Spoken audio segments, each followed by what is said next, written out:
Greetings, mortals. I am Natus, one of the rulers of the underworld, or specifically the ruler of Manga Hell.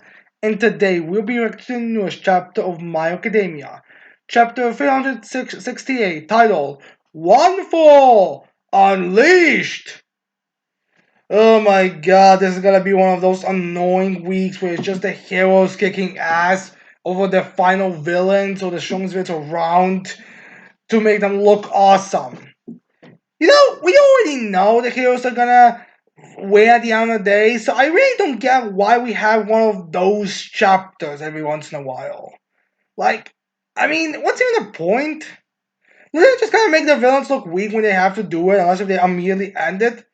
I don't have much of a problem with those chapters, if at least, at the very least, at the end of the chapter, the villain did, damage to the hero. At least that. But we know that's gonna happen. Well, we already started off this chapter well with the title complaints, but what can you do, I suppose, if that's manga for you guys?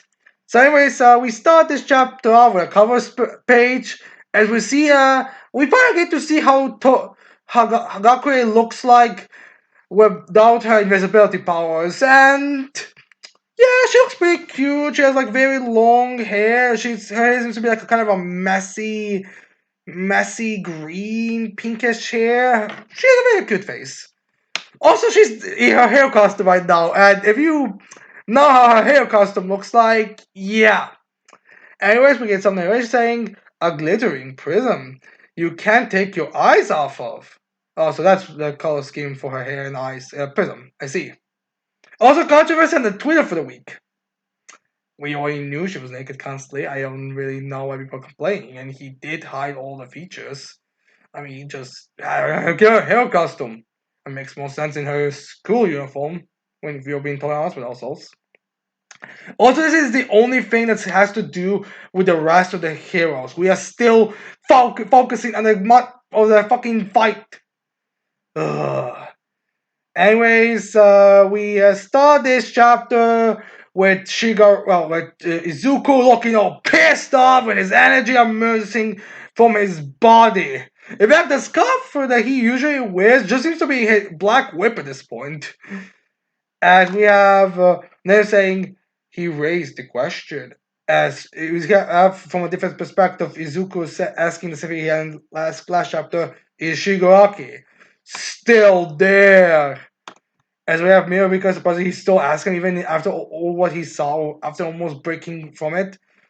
As we have Shigaraki saying, or Ofan saying, are you talking about Shigaraki Tomura? He is no more. As we see, I got this shot of a bunch of heads engulfing someone. As we see go into inner world where we see Tenko there. As we see him in All for One and trying to kind of hold him back or keep him inside. As we have Shigok Ofo saying, the two of us have fully merged into a new being. Maybe it's because he's lived a longer life, but All for One is the one in control. So yeah, as we see Tenko still trying to get away, as All for One's kind of putting him in, which I kind of hope this doesn't mean it's the end of Tomoe Shigaraki and just Tenko and All for One. I feel it would be kind of a waste, especially considering how it's kind of a way he went. Granted, that's kind of makes sense that he would become more All for One than Shigaraki, but still, I feel like there should be one kind of final moment where All for One really engulfs Shigaraki if that was the case. But to be fair, maybe it'd be that still is Shigaraki somewhere there, but it was gonna take Tenku bring him in or something like that. I'm not really sure. As then we have a shot of All for One grabbing his chest, and not gonna lie, Shigaraki's supposed to be a 20 something, but here he actually looks like an adult in his 30s. And we're all saying, I am not sure what's going through your mind right now, but don't you think you're going to get a happy ending? And we just booming sound of it. So yeah. As they have Izuku being getting close up of Izuku's eyes, as he's like, oh no. Is there Mirio be like, no, that's not what it looked like? As Izuku's like, what? Explain, no. As we have bring back to that flashback with with Mirio asking about the friends and having the panic attack from Ishiaki, or from Overone, as he was like, back when I spoke to harshly to him, he went crazy through a fit. Well, it wasn't that big of a fit. It was more like just saying, "Hey, I have friends as well, Mochan and whatever the other one's name was." Granted, I feel like he should have said Spinner, which again I kind of feel bad for Spinner with this. Like, please at least focus. At least give him a proper fight. At least have him be the Black Maria of the arc if you're going to rush every other fight. As Emil was saying, and through affairs, if he were a child, which is Tenko, as Emil was like, I don't know, but that didn't seem fully merged to me at all. So he's like even kind of trash talking awful, even though he doesn't have that like trash talking fix.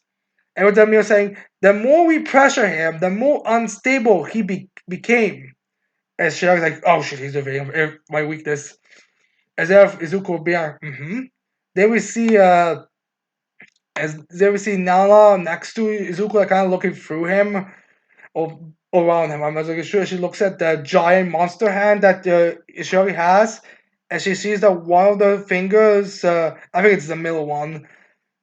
I think it's the middle. Yeah, I think it's the mid. No, yeah, I think it's the middle one. She's that the middle one kind of resembles her son as an adult. I think that's what this is supposed to be. I'm kind of forgetting what his appearance was, honestly.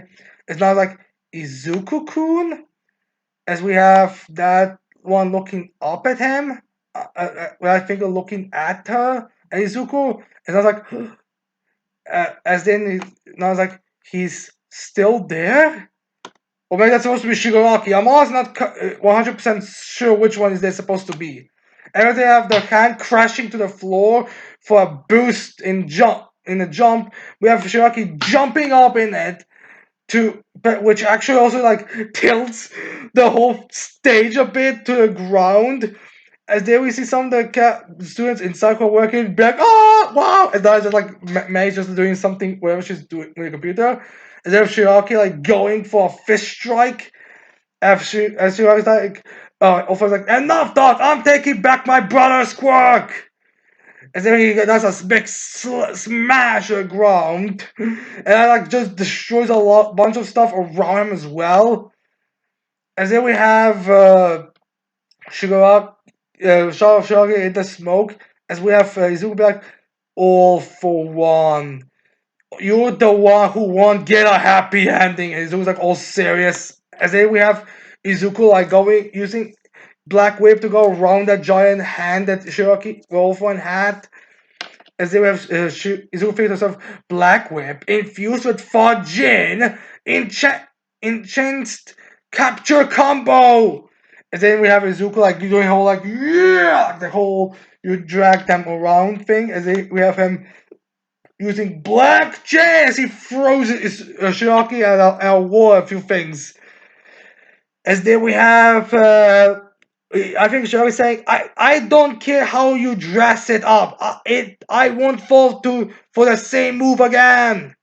So I remember like, I think this was probably some kind of at the end of the war move that Izuku used. I think it was when they were in the air fighting.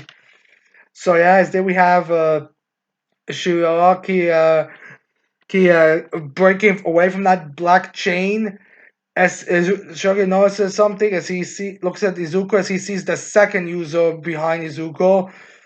As we have the second user saying, or maybe Izuku doesn't remember it, but I think it's supposed to be saying, says like, save my quirk for last. If we don't deal with him in the next 5 minutes, we have time limit, this world is doomed. As we have Izuku saying, let's finish this second transmission. So yeah, we can officially cut away from Izuku, from the second user being Baku. So yeah, that kind of kills that theory off. To be fair, we were gonna make a theory about how that's still the same. That's the same person, just the quirk will switch or something like that to explain it. But I don't know. I feel like there's pretty confirmation that that the second quirk isn't Bakugo's explosion. Especially since his quirk doesn't seem to have anything to do with explosion, so it really doesn't have anything kind of big effect. Like it's not nuke or something, people. And then we see like Izuku making like this kind of posture with his hands. As then we have all for on like jumping in the air. We also see a few hands emerging from him. Or although no, actually I don't think it's supposed to be jumping in the air. I think it's just supposed to be Izuku punching him. And we have Izuku saying second gear as he's punching in the chest. Third gear. And it goes sends him away. And then like there's like top gear. And it just sends more in more into Shiraki's back. And then just we have like this shot of Shiraki being blasted up, and then when he's then being thrown down to the ground with the shockwave emerging, as we have I think Bash Gene Mirio going to Bash Genius, or maybe it's supposed to be Miracle. I think it's supposed to be actually Miracle because of the ears and tail. As then we have Miro saying, the sound is delayed? So beyond the speed of sound, I'm guessing this is. And we have a shot of All For One's Shiraki's body, like the hands that were closing the mouth, opening as he's putting blood from it. As then we have All For thinking, what just happened? Where did he go? This is completely different from that glow he was using before. He's too fast. Don't tell me that. As we have All For One realizing something, as then we have the secretaries explaining things are different from this time around. All For One. A meta ability that enables the user to shift the speed of anything he touches. Gear shift.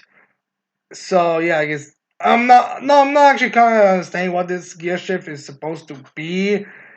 A speed, like maybe it changes depending on everything around it.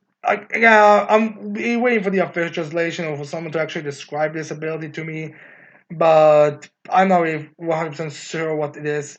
So I guess gear shift is the name of the ability. Although I think it's supposed to be transmission or something. I'm not exactly sure. But anyways, then we have Izuku above Shiraki. We're like, overdrive! As there we have a bit of a someone saying, to put it into Izuku Midoriya's words, 100 became 120. Brother, as they would say, like a vestige of the first user and All For One's vestige stitch both look at each other, which I guess explains where they are. Those two were. As they we have the All For One saying, brother, the day is the day. We finally put an end to this. As we have Izuku using the Detroit Smash as he slams into Shigaraki once again. And it's end of chapter and final quote of the narrator saying, smash him down. So yeah, this is just a blatant fight chapter. There's nothing to say about more. There's a bit going more into the vestiges in the beginning, but outside of that, there's nothing else to really talk about. So I do not think this is the ending. Like one thing is most of this, like again, like I am not like while it has shown this is like putting damage to Shiraki, I am not sure if that's gonna be like a knockout damage. Not to mention the fact that he's still not even using all of his quirks, so it'll be kind of weird if you have a bunch of quirks, yet you're never able to use them in the final battle against Izuku. It'll be kind of like one of those weird things. Plus, Izuku literally just showed up, so why enter as soon as Izuku shows up? Maybe if we are finally lucky, if someone amongst the staff or Horikoshi finds like time to transition into someone else's fight, maybe we'll finally be able lucky and get it. Because I feel like at this point this fight's gonna take like already 2 volumes, or at least almost 2 volumes. I'm not actually. I didn't check to see how this fight, how long we've been focusing on this fight. But yeah, I really hope we are starting to focus something else after this chapter, because I'm really starting to get annoyed with how much we are focusing just this fight and ignoring everything else that's going around us. So yeah, I'm guessing we're gonna have stuff like that happening, and I could see this like gonna be like a big finish, because I do also think that's how Kikoshi was transmissioning from when during the war. I think he mentions that in one of the volumes, but I'm not exactly sure on which one. I probably should have checked it beforehand. Let's just see if I can get like a quick kind of change. Oh yeah, here it is. The transmission is. Let's see here. Let me give me a minute to read it to see if there's anything stating. All right, so yeah, quickly I'll check, and unfortunately, it wasn't any kind of like statement about transition, so we'll be able to confirm this is gonna be like a transition thing. I'll check quickly a bit of the chapters beforehand, and while these kind of hits were how he usually transitioned that arc, they were not usually the last thing in the chapter. They were usually like you kind of get a transition on the next page or something. But yeah, we'll see on this side if this is actually gonna be a transition thing. Let's hope it is, because again, I really would like to start focusing on other fights.